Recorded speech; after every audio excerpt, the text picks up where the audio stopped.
went back. I'd spent the last 2 weeks answering ads from young women looking for a female roommate.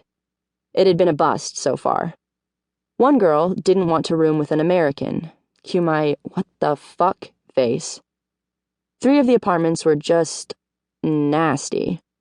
I'm pretty sure one girl was a crack dealer, and the last girl's apartment sounded like it got more use than a brothel. I was really hoping my appointment today with Braden Carmichael was going to go my way. It was the most expensive apartment I'd scheduled to see, and it was on the other side of the city center. I was frugal when it came to my inheritance, as if spending as little of it as possible would somehow lessen the bitterness of my good fortune. But I was getting desperate. If I wanted to be a writer, I needed the right apartment and the right roommate. Living alone was an option, of course. I could afford it. However, the God's honest truth was that I didn't like the idea of complete solitude. Despite my tendency to keep 80% of myself to myself, I liked being surrounded by people. When they talked to me about things I didn't understand personally, it allowed me to see things from their point of view. And I believed all the best writers needed a wide-open scope of perspective. Despite not needing to, I worked at a bar on George Street on Thursday and Friday nights. The old cliché was true. Bartenders overhear all the best stories.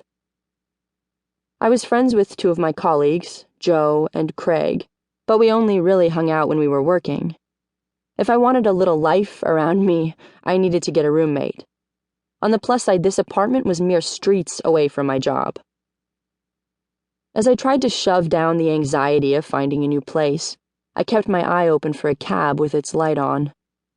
I eyed the ice cream parlor, wishing I had time to stop in and indulge, and almost missed the cab coming toward me on the opposite side of the street. Throwing my hand out and checking my side for traffic, I was gratified that the driver had seen me and pulled up to the curb. I tore across the wide road, managing not to get squashed like a green and white bug against some poor person's windshield, and rushed toward the cab with a single-minded determination to grab the door handle. Instead of the door handle, I grabbed a hand.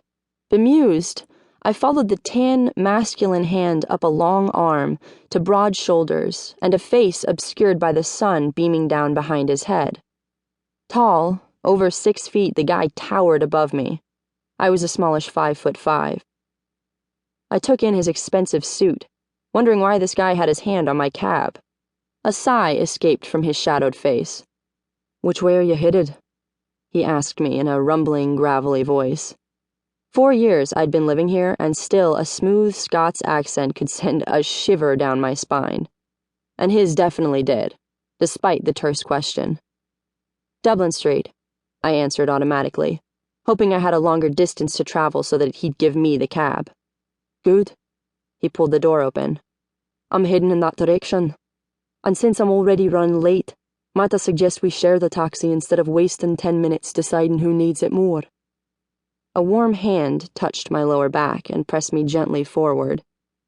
Dazed, I somehow let myself be manhandled into the cab, sliding across the seat and buckling up as I silently questioned whether I'd nodded my agreement to this.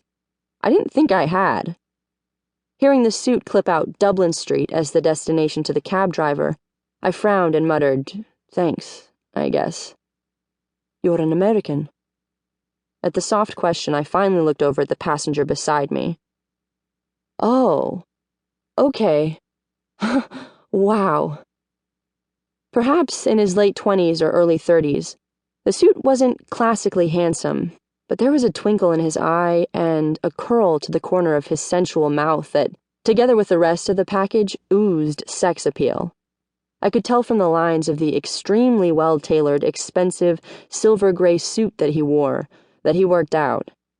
He sat with the ease of a fit guy, his stomach ironed flat under the waistcoat and white shirt. His pale blue eyes seemed bemused beneath their long lashes. And for the life of me, I couldn't get over the fact that he had dark hair. I preferred blondes, always had. Yet none of them had ever made my lower belly squeeze with lust at first sight. A strong, masculine face stared into mine. Sharp jawline, a cleft chin, wide cheekbones, and a Roman nose.